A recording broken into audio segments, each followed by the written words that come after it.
evening, all you awesome people out there. My name is Scott Schertzen, alongside JT McGuire, Ryan O'Regan, and of course, Mr. Robert Leckington. And this is Tales from the Film Set. Welcome to Spanglish World Network on Zingo TV, channel 249 and 250. Please remember to download the Zingo TV app on the app stores of the iOS devices. When you download, rate, and leave a comment. Both apps are free, so you can't beat the price. TV, by the way, is also available on Chromecast, Amplifier, Fire TV sticks, Roku sticks, and all smart TVs 2016 and forward. Welcome to another show. We got a ton of stuff we're going to be covering in this case. Some Oscar talk, some Razzie talk, some Boba Fett talk, which may involve Boba Fett in his own show. And maybe if we got time, maybe a Peacemaker as well. But before I get into that, gentlemen, how you doing? Doing great. No, I had an amazing weekend. I figured I'd share something a little later about that, but please. Oh no, do tell. Yes. Do tell now? Okay. Yeah. Well, we gotta get you now before the mic goes off. So yes, tell. Yeah, before I start babbling again, go. Yeah, no. So this weekend I was in New Brunswick at Rutgers. Attended a production assistants boot camp put on by the New Jersey State Film Office, and so I had seen something about that. Like, yeah. So, no, we how spent. was it? No, we spent was it 16 hours. 16. Wow. Yeah, it was pretty good actually. You know, come to find out what a real production assistant does, I'd be like, I don't know if I really want to do that type of work, but you know, it was actually kind of fun because we got to learn about, you know, all sorts of things when it comes to, you know, what a PA is supposed to do and what they're not supposed to do, you know, radio etiquette, you know, paying attention to the call sheet because that's like their main thing. And The Bible. you know, if you don't know what's going on the call sheet, then, you know, an AD or even a second AD could be like, okay, hit the bricks, you know, because they don't want to work with somebody that doesn't know what's going on. And so it was run like a boot camp actually, because we had one lady that was, you know, it was a group that came from Los Angeles that I guess they go across the country. They've been out of the country, you know, teaching this course. It's a 2-day thing. Real great time, you know. Was this a one-time thing, or is this going to be a regular thing that they host? Oh no. In fact, just within the last couple of months, they've had it here in the New York area at least 2 or 3 times. So they'll be around. They'll be back around again. Mm-hmm. Just what you do is you go to the New Jersey Film Office website and then sign up for their email subscription thing, whatever you want to call it, and then they'll email that information out to people. So what you're saying is, like most jobs during the pandemic era, people who were doing production assistant realized, I don't want to do this job anymore. And so you have these people that are essentially headhunters trying to recruit new PAs. not necessarily. I don't think so, because this program's been around for a few years, from what we were told. So, but no, I see where you're getting at. Well, I mean, you said yourself, you went through it, and it's like, is this something I want to do? And really, PAs are it's a harder job than people think. It's not like just getting people coffee or anything like that. Well, it's pretty much actually, making sure that's everything not goes true. off without a hitch. That's not true. Production assistants got to be available for anything and everything that comes their way. You got to lock it up when you know, the AD says lock up.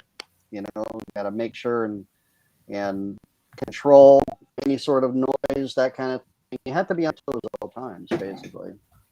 Which you know, it is kind of a lot for a job that's just supposed to be like the peon role, or at least that's how it's kind of looked upon by most people on the film set.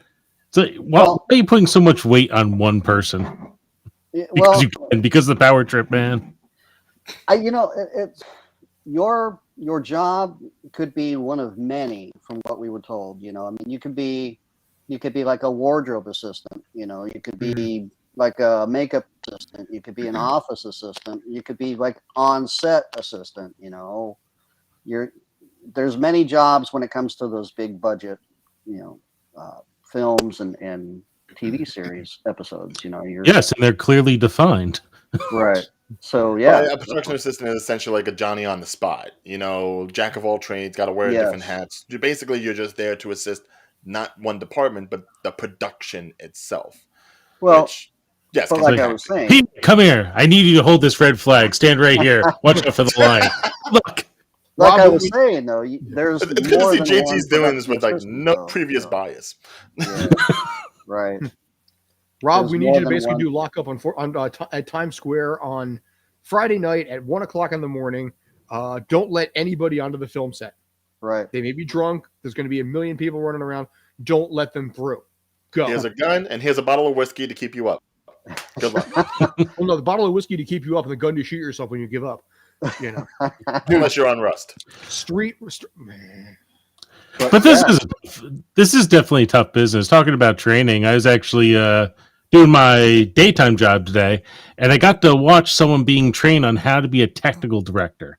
Now, I don't know if anyone really knows what is involved in TV and technical directing, but it's basically one person sitting in front of a giant board filled with buttons and another person yelling at them to press them as fast as they can. Yep. And if they don't, they're fired. Yep. And I walked in just in time for the person training this individual to go, oh, if you press that button during a real show, you have been fired right on the spot. It's like, ooh, Because no it screws- pressure. It screws up the live feed in that moment. yeah. Yes, Yeah, because it you- does. Yes, because when you went to the camera that's inexplicably pointing right into the ground at that moment, and instead of actually covering whatever's on TV or whatever basically game is being covered, possibly the Super Bowl, you instead got 5 seconds of someone's feet. Granted, you don't hire someone who's fresh out of wherever they came from to do the Super Bowl, but apparently, certain companies too. It's like, oh, this is your first job. Good luck. We'll fire you if you make one mistake. Exactly, you're expendable. Yeah. That's crazy. Congratulations. So basically, you getting a PA gig anytime soon? No, I don't think so. I mean, we were all put on like a list. They wanted to know our availability.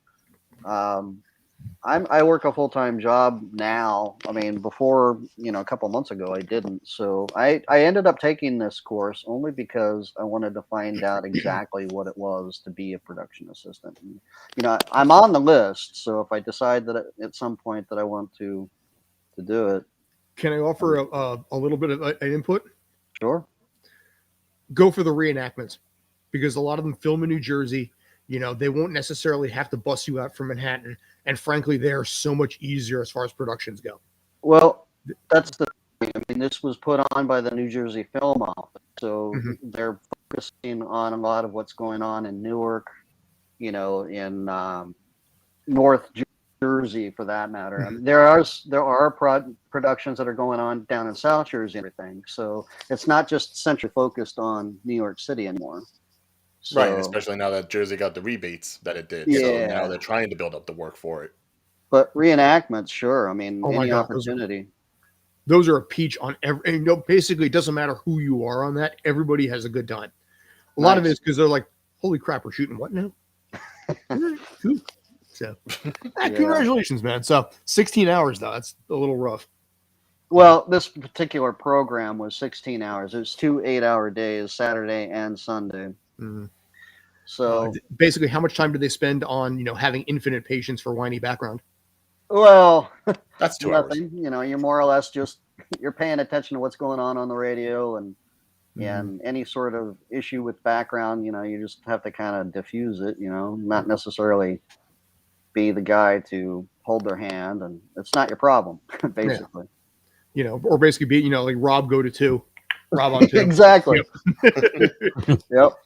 Good on you, man. Good on you. So, let us know how that works out. Basically, I know you've done some PA work in the past. Yeah. So if we get you a foot in the door, get you a little more activity, you know what? Go for it. Run Yeah, with it. Go definitely. with God.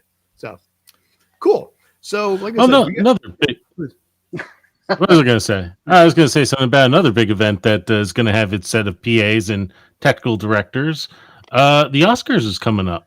yes. Nice. Funny thing that Oscars and Considering the also- ratings they've had, they're probably going to get some new people on there too, just to mitigate costs. But dude, is the Oscars even still relevant anymore? I don't feel so. I honestly, I saw the announcements today, and I was just I was like, I don't care. Yeah. Thank you. I mean, Well, I don't think most of these movies I don't even know what they are. necessarily the issue of the Oscars itself. I think it's just the past couple of years with the way Yeah. movies have been churning out and what people have actually been able to see versus what's behind the paywall or on a streaming network that they don't own. It's not as much fanfare for a lot of movies that a lot of people have. If I could jump in real seen. quick, the other thing to say is a lot of the films that are promoted for the Oscars are not really films that a lot of people are really going to see these days. I mean, where are the big films that were recently? The Marvel and Disney films, such as Spider-Man and insert here. But like, look at the Oscars. The Oscars is what was the Benedict movie? The Way of the Dog. The Way of the Dog. Now I saw still a few previews for that, but like it's just like little bits of it, like here and there. Mhm.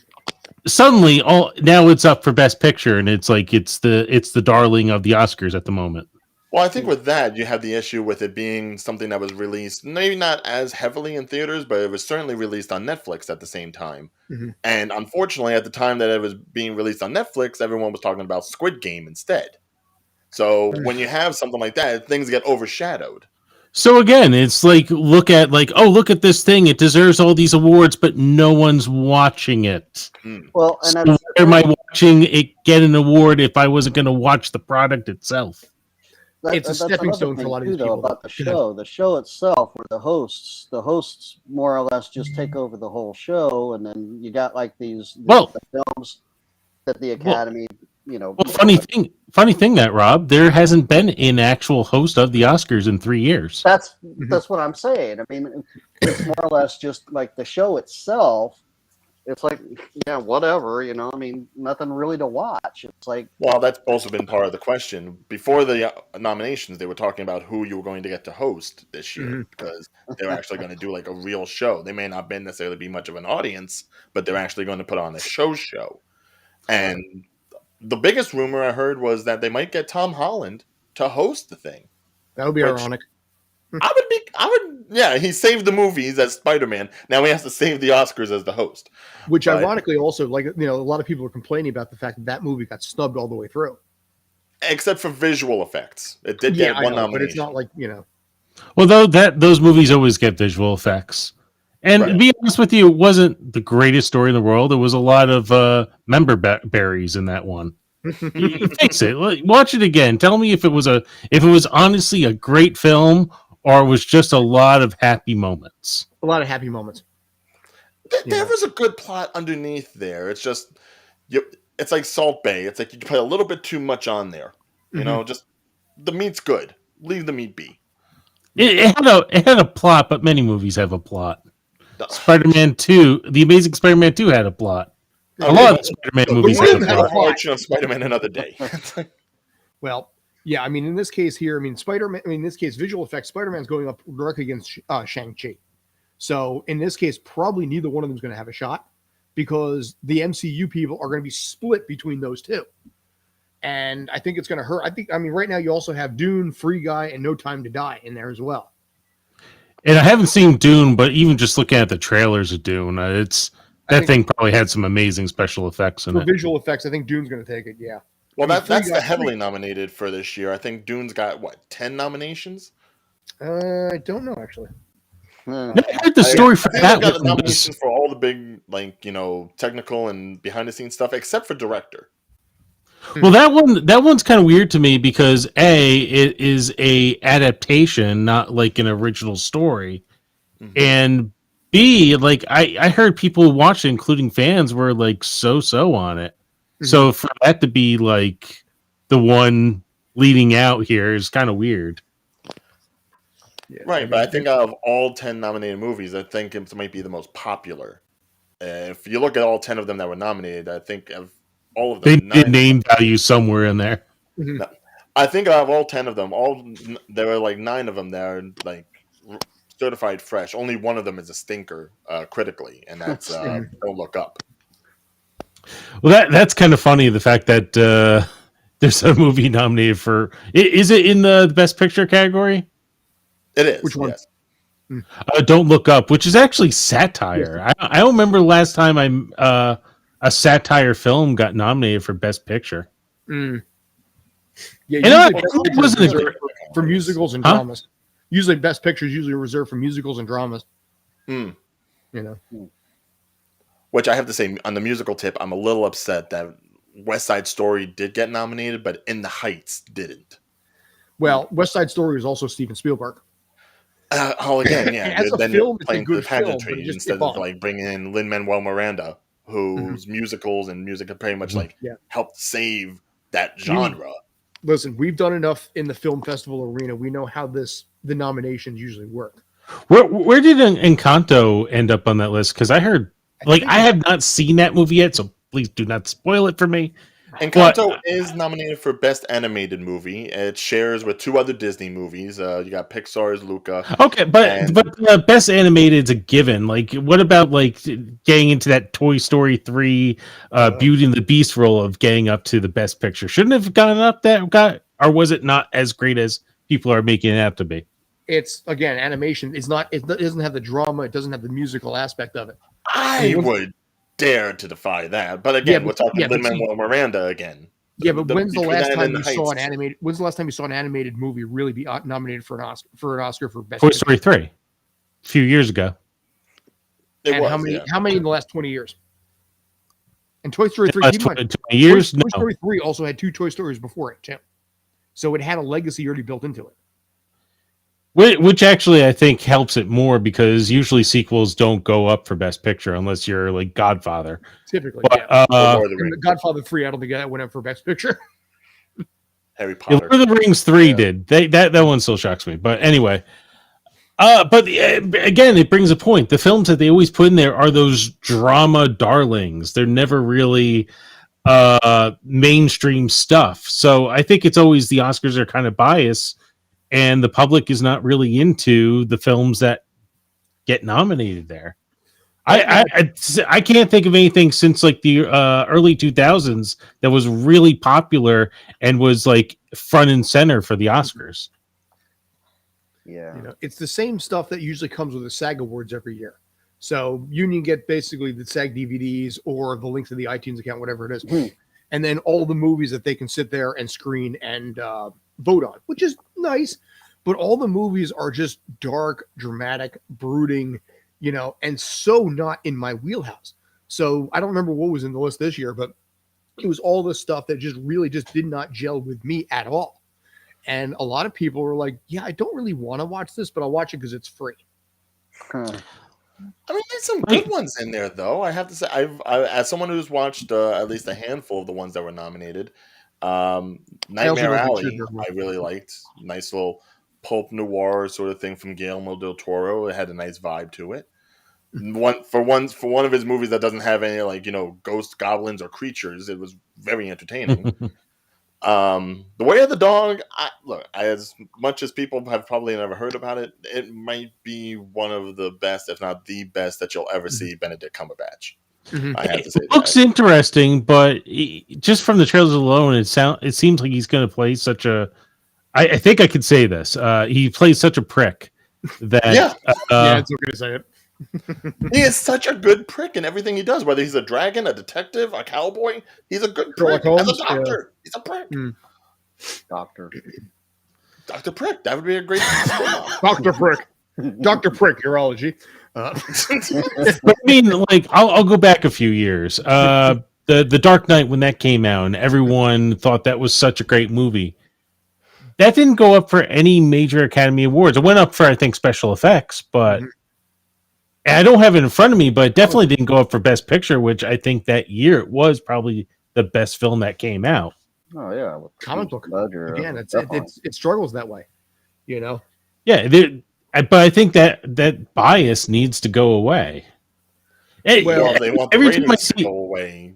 Remember, Don't forget, this was this is an a organization motivation. that at one ratings time are was going away. tinkering with the most popular movie award or fan favorite movie award or something in order to get like the more popular movies that aren't critical darlings but certainly brought enough into the box office and give them a showing so that this way you could get more eyes on the show. Obviously they stopped that. Well, doesn't the film festivals usually have something called like best of show or audience favorite? Like, shouldn't that be like there for the Oscars? Yeah, They should, but that's the Academy. The Academy doesn't care what fans want. The Academy votes themselves.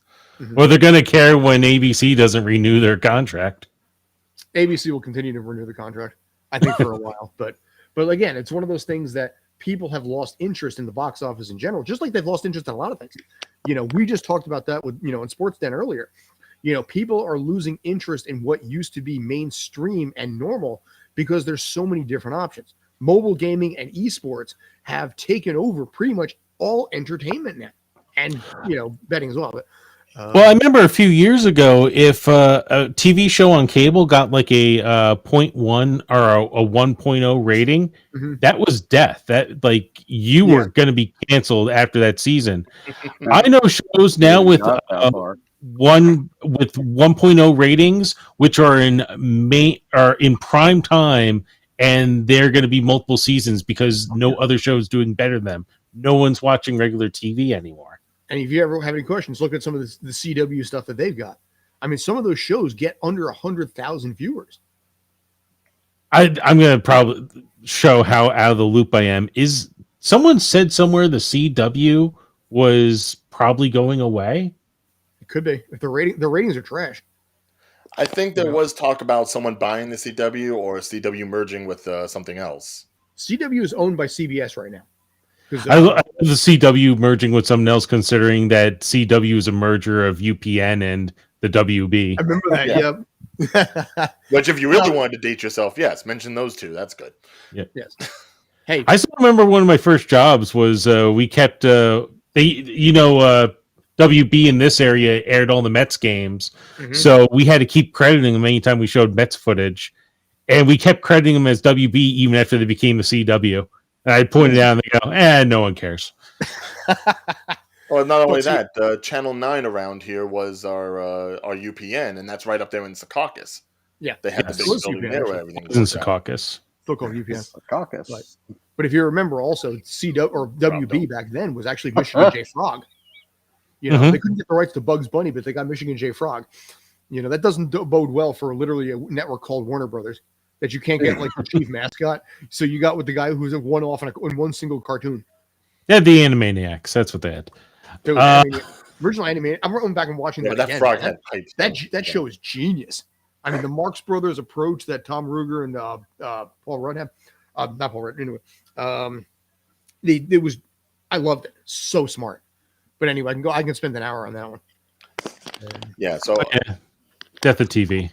But Oscars. pointing back to Oscars there. Any surprises from what you guys saw of the nominations? Because for me, it pretty much all seemed pretty steady, pretty simple stuff, although there were obvious snubs. I'd say probably the biggest snub that I saw was that Lady Gaga didn't get nominated for House of Gucci. And she was like the best thing about that whole movie. I guess you're more in the Tinseltown than I am these days because, again, other than Oh, me? No, never. Walk the Dog or whatever that film is called, I don't know any of them. Wag the Dog. hey, West Side And that's Story, the you know that upsetting one, thing. right? It's You know like West Side Story. This year more so than others, I think there was a more Watch of the an Dog. opportunity for a lot of these films to be seen. Because if you look at all the nominations, how many of them are on HBO Max or on Netflix or maybe even on Hulu or something like in that nature, on Apple Plus or whatever? And how many of them were actually just only in theaters, maybe for the 2 days in order for them to get nominated? I still believe they want to all see had- Licorice Pizza myself. That looks fun, especially as someone who wants to be an actor or is, depending on your perspective. I think for theater films, it is focused now more towards the action stuff, and the more dramatic ones are going to get like the streaming releases and stuff. I think I brought this up on one of the programs we do, Married Me, which was a webcomic from 10 years ago. And then out of the blue, I start seeing commercials with Jennifer Lopez and Owen Wilson starring in it. Yep. I think that's going to be like a limited release, and then it'll probably just end up on some streaming service somewhere. It's not going to be something everyone's theater going to release see. for Valentine's Day. Well, you're Well, doing the I said it was going to be in theaters, but I think like a limited release because I'm not really seeing too many that much advertising for it. What you got to do is you have to have it in theaters for a specific amount of time, specific amount of theaters to be Oscar qualifying. So it doesn't financially make sense to basically house it in so many theaters and pay for all that. So Right, they'll but the do the Oscar bare requirements minimum. could be like 2 days in New York and LA, and that's it. And then basically, boom, drop it over to, I don't know, Amazon or Hulu or Netflix or Disney Plus or Peacock or Apple TV or, Discovery Plus or Weather Channel Plus. We got Weather Channel now, too. You keep bringing it out. Dude. Fox Weather. $5 a month. Weather Channel now. For Weather Channel Plus. But I'm sorry, until they create another Survivor-like show where, like, you're surviving the elements and you're fighting for $100,000, I don't care what's on streaming weather. Surviving the elements. Try not But to die. instead of Oscars, On the other end of the spectrum, around is Oscar time. No. Because obviously we've gotten to a point where we understand that Oscars are pretty much more of a frivolous thing, more so than they probably ever were before when we were coming up. But one thing that stayed consistent and maybe has only gotten better, the Razzies. Yeah. I never pay attention to Razzies. Can I just point Razzies, out, whatever. This is the 42nd annual Razzie Award. It's been around for a while. 42 years, man. Yeah, since the Wow. 70s. But we have a new category this year. We have a brand new category. I think one of you guys want to talk about it. I'll let you guys roll for it. JT, I know you want to bring it up. This gave me a bit of a tickle. I don't have, do I have it in front of me? I've got it in front of me here. Can you say the exact award name? Sure. It is the worst performance by Bruce Willis in a 2021 movie. Oh, hey. We have American Siege, Apex, Cosmic Sin, Deadlock, Fortress, Midnight and the Switchgrass, Out of Death, and Survive the Game. My question is that man is like in his 60s. How is he in 8 films in 1 year? Dude, he is the new Eric Roberts. Apparently so. How the mighty have fallen. Dude, hey, listen, it's a paycheck, man. But yeah, he is actually nominated. It's not that Bruce Willis is a bad actor. It's just the man knows what's worth money and what isn't. By the way, can I point out here? I just want to go into something here. Worst screen combo. Diana the Musical, by the way, I want to mention Diana the Musical ran away with 9 Razzie nominations. But worst screen combo, they were nominated for, and I quote, any klutzy cast member or lamely lyricized or choreographed musical number. That is the actual breakdown category. Yeah, they get a little loose with the nominations, certainly. Yeah.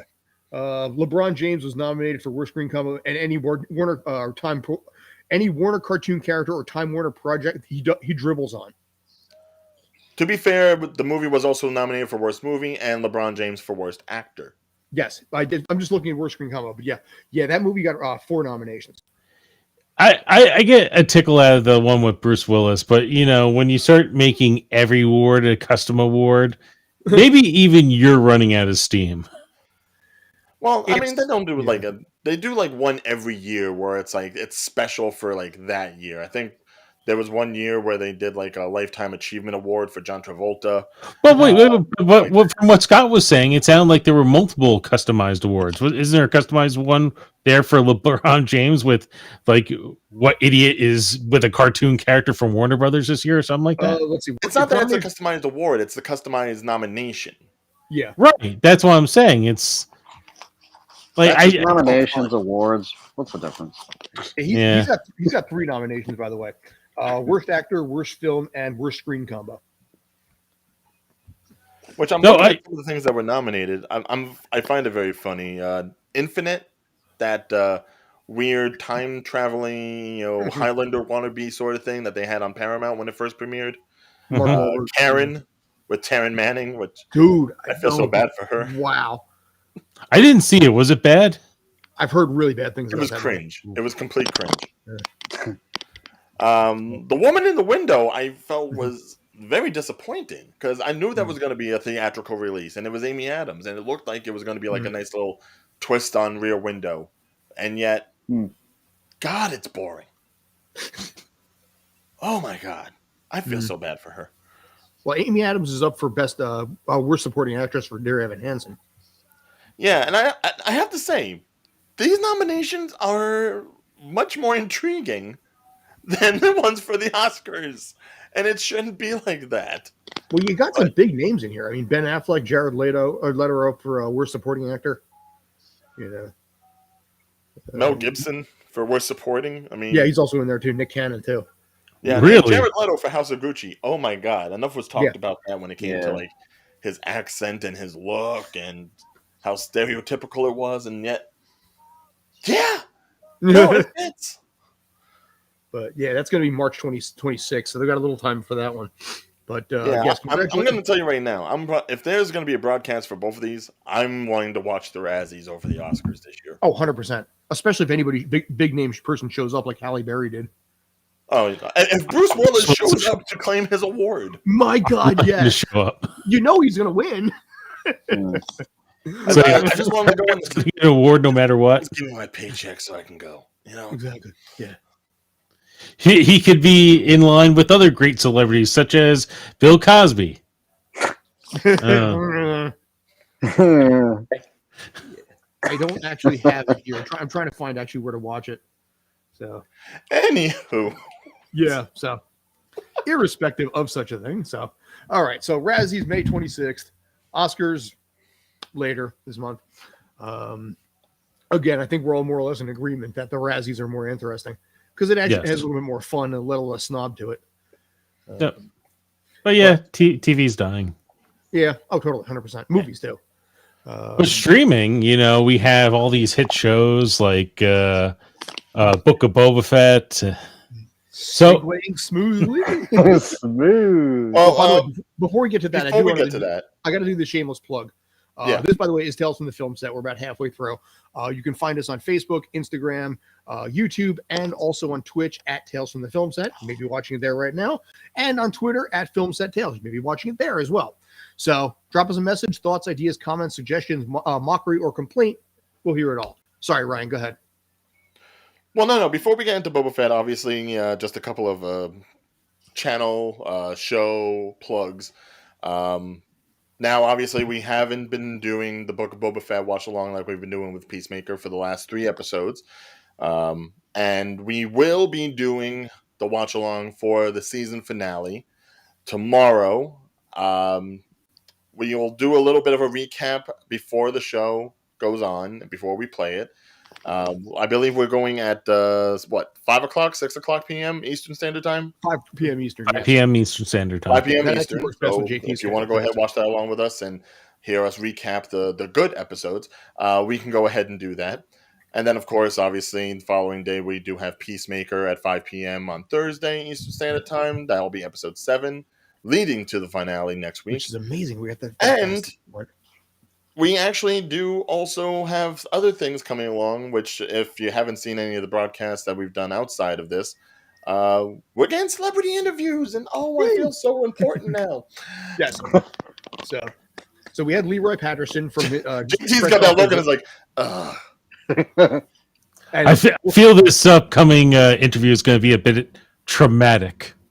all right. Oh, nice. Let's just get into that one right now. So, JT, you and I've been down this road with him before, but Yes. we mentioned before Lloyd Kaufman, creator of Troma, creator of Toxic Avenger, launcher of many, many careers, including James Gunn, to degree Samuel L. Jackson, Kevin Costner, and a lot of people that are mainstream now but unknown then. Trey Parker, Matt Stone came from Troma as well. And so bottom line is we've got him on the show because next week, and I'm glad to say this, I clarified this earlier before the previous show, he is going to be hardcore promoting his new movie called Shakespeare Shitstorm. So it's going to be a movie. It's going to be dramatic, heartfelt, guaranteed to be an Oscar nomination for the 2023. Nice. And he'll be front and center for this. I mean, he's been an Oscar nominated. He's been in Oscar winning films before. Lloyd Kaufman has. He was the Mostly drunk guy thanks in to Rocky James 1. But yeah, go ahead, JT. If I could say one thing, last time we interviewed him, he was promoting something also with the word shitstorm in it. I feel like, is his next project after this going to be Shitstorm the musical? Probably, yeah. Shitstorm. Well, hopefully he parodies the other shitstorm that actually came out in theaters, Moonfall, and does Shitfall. You I know, can see it's it. funny. I think I seem to remember him filming this movie like 3 or 4 years ago. So it was a while back. But yeah, we're going to talk to Uncle Lloydie. We will bring up the fact that I almost actually, I came close to killing him once by mistake. Nice. Uncle Lloyd does one thing where basically he likes to hold a camera and basically do a Q&A while driving. A very, man on the street, or in this case, person in the car type of thing. So I was busy answering questions and I wasn't paying attention and almost had an accident on the West Side Highway. So you see me sitting there and it's like, okay, well, one of the things, oh shit, so it's all caught on camera. And apparently he was using this for his film students, about how not to drive a car.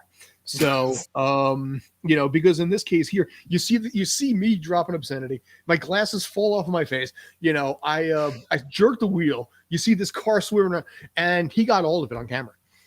And so That's not how you drive a car. no, it's not. Well, it may work for New York City. I mean, I have more experience driving in the city now than I did then.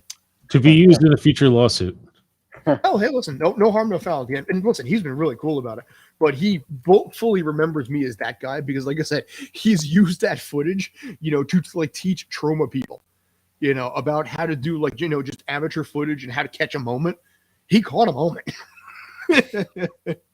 Thank you, Larry Rosen. It was your film, Bloody Slumber Party. But so we got Uncle Lloyd coming back, coming in the 24th, and Ryan gets full credit on this one.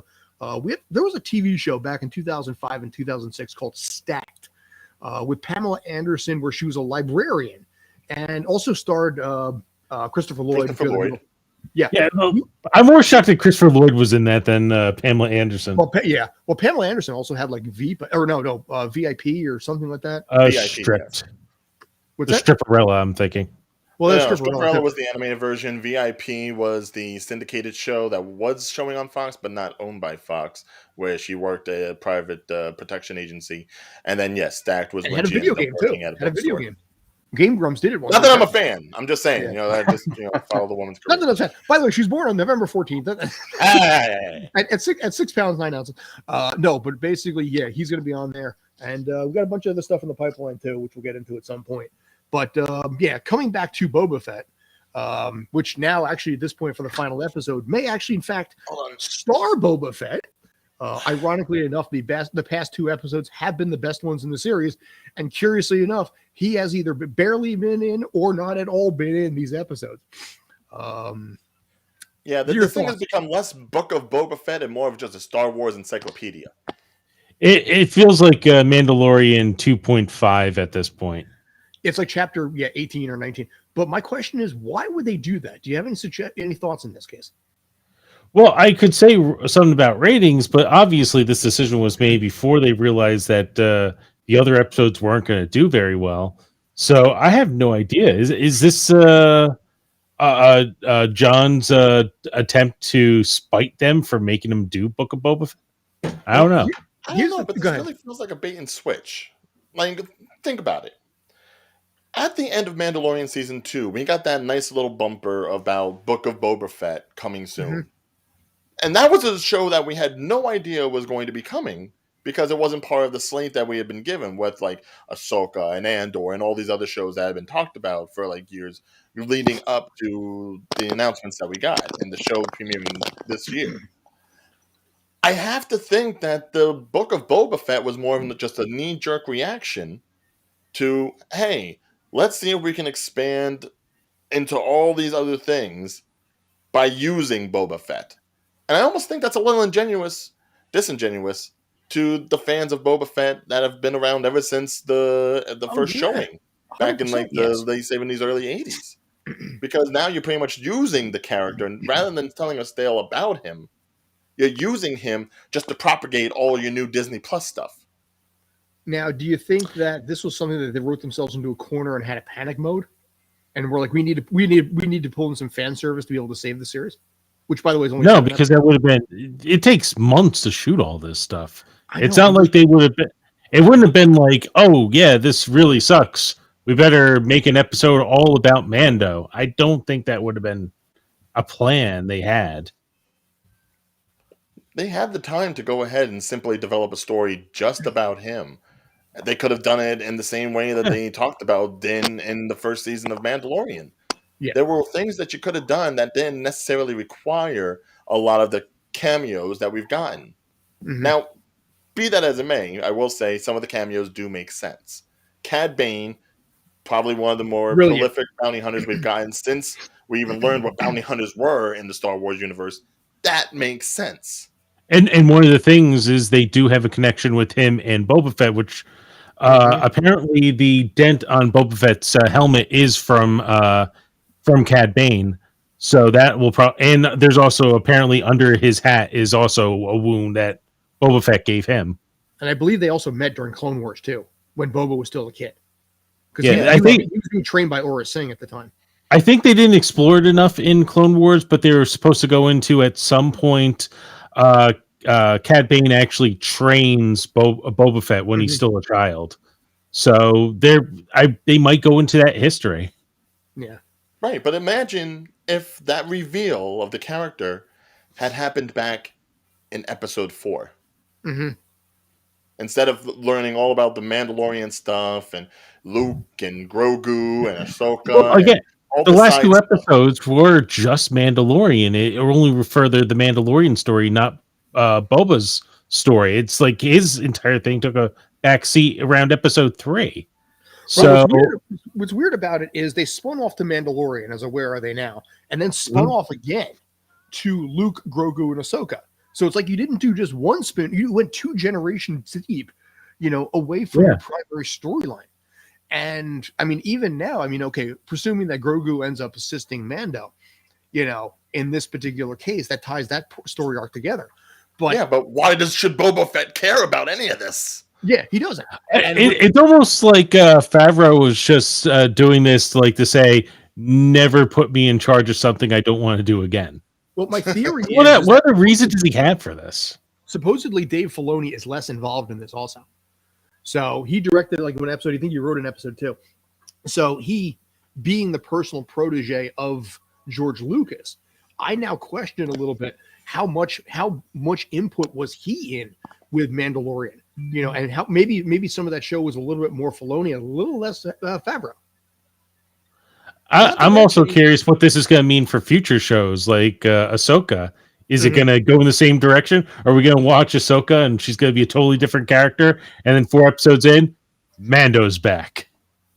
Oh no, I I'm don't worried about think the so. cameos that are going to show up in Ahsoka. I mean, obviously we know that Sabine Wren, she's going to be in Ahsoka, And and Ezra obviously probably they're going to Thrawn. go ahead and try to maybe find that that one kid who disappeared with Ezra Thrawn. Bridger. Yeah, so everything from Star Wars Rebels will probably play in at some point.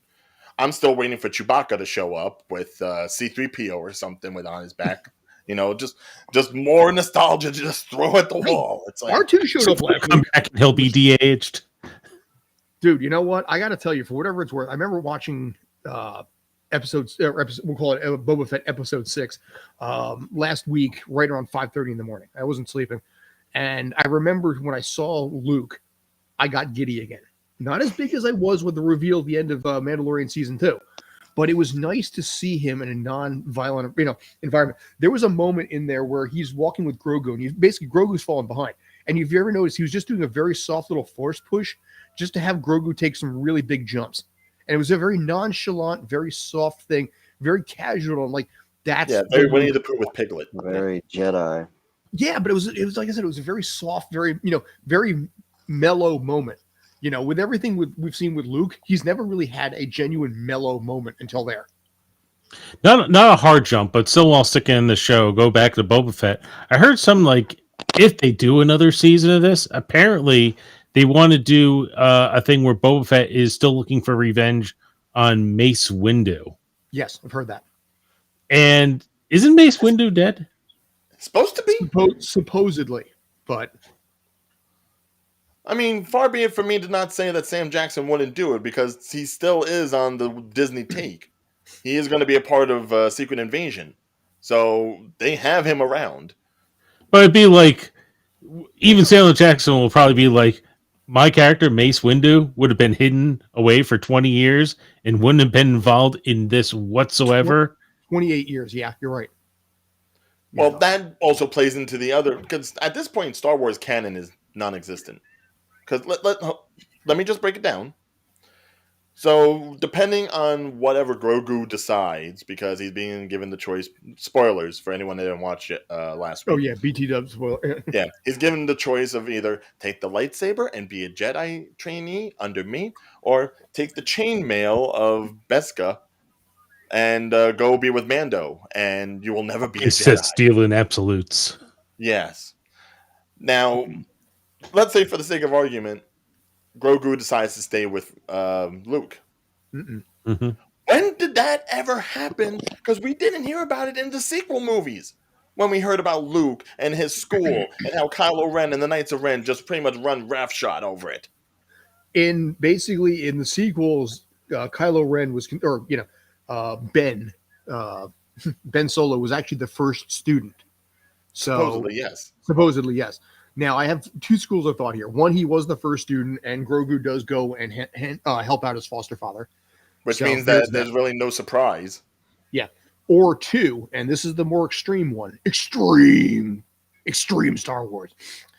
In season 4 of Star Wars Rebels, Ezra reached in the world between worlds and saved Ahsoka from Darth Vader, pulling her 2 years into the future.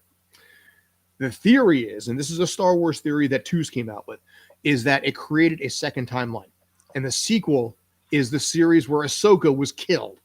And then what we're getting with Mandalorian is the one where she survived. You okay there, Ryan? So, yeah. By the way, you can still say shit on the show. You can still say shit on the show. But that's another thing with like all these Jedi that are supposed to be there. So where's Ezra in all this? By the way, did he die at some point? He's somewhere out in the universe. You know, he teleported himself and Thrawn somewhere into the galaxy, but we don't know where. Mm. I guess So that's where the Ahsoka series is going going to be. It's going to be the hunt for Ezra. That'd be interesting. Because that's a fan favorite for anyone that's of the new generation, but anyone of the older generation, like the people who would be watching Boba Fett to find out what happened to him, they don't give a damn. Here's the thing: I'm old enough to remember Boba Fett initially, and actually, Rob, you are too. I don't know how big you were into Star Wars, but I was big into Star Wars. I had the action figures. I had the board game where you needed to use the Force to defeat Jabba the Hutt. I had all of this stuff as a kid, and Boba Fett was so much mystery because you didn't know what he looked like. He barely spoke. There was so much intrigue to that character that bit by bit we've lost that intrigue over time, and that's just how things work. You know, we found out he's a clone of Jango. All right. But we don't know necessarily entirely what he looks like. Now you see him and how he looks now, you know, and he still has this certain degree of badassery because Tamora Morrison does look good as Boba Fett. He's got a good look to him that way. And then eventually he opens his mouth. And then he continues to open his mouth. And he continues to talk and continues to talk. And the intrigue just continues to drop and the magic disappears. Right. You know, where it would have been better suited for him to be a character who just didn't say anything at all. The thing is, this is a series about a crime boss, going up to the heights of, villainy. It's basically a guy trying to build himself a family. He's got his, teenagers on his scooter bikes. He's got his, pet down in the basement. But it's like the other thing is like he was this the intrigue of the bounty hunter. It always kind of felt like he has these brains. He's thinking 10 steps ahead. And now you watch this show where he doesn't even remember he has a rocket back to escape the villains going after him. Yeah. And that was one of the biggest faults that, people had with Boba Fett. Was it's like, really? All this intrigue, all this mystery, and all this badassery? Okay, maybe you can say the Sarlacc pit thing was a fluke. Maybe it wasn't. And it's like Han Solo just going, "Where's Boba Fett?" Exactly. Boba Fett. And it hits I know the whole carbonite thing just kind of reeks of like, wow, they got lucky with that. That wasn't like a well thought out plan. No, well, that was in case Harrison Ford didn't come back. But now it always makes me wonder what we're going to see for the future. Like, obviously, we've talked about Ahsoka. Andor, with, what's his name? Diego Luna. Mm-hmm. He's already talking that the show's been greenlit for a second season. It has. We haven't even seen a trailer. Why? I mean, Yeah. before you go ahead and you play up everything else that you're doing Star Wars, because now Star Wars has just become another MCU like commodity. Maybe get us That's interested Disney before for you you. go ahead and spend the money that of your ill-gotten gains. Don't worry. I think Bob seems to be in trouble these days. There may be changes coming to Disney in the very near future. Well, also it depends on what happens with Obi-Wan. Not you. That's a staple character right there. Chapek. Hmm. You know, I mean, if they screw up the Obi-Wan, you know, I mean, when you think about it, Alec Guinness takes a back seat to Ewan McGregor as far as Obi-Wan popularity. Oh God, I didn't even think about Kenobi. God, Yeah. Jesus. Oh yeah. And with Kenobi, I think isn't Darth Vader supposed to be in this one?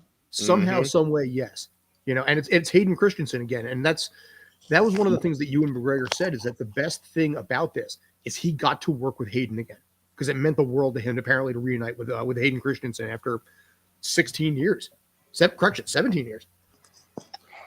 Time flies. I was working in Burger King selling the Star Wars Revenge of the Sith cups. Oh God, you poor Not, bastard! not the Vader burger with the black bun, right? No. I was working. That I makes your poop green. was working in IT at a college at the time, and I occasionally would just like close early and kick all the students out of the lab early when a movie was coming out.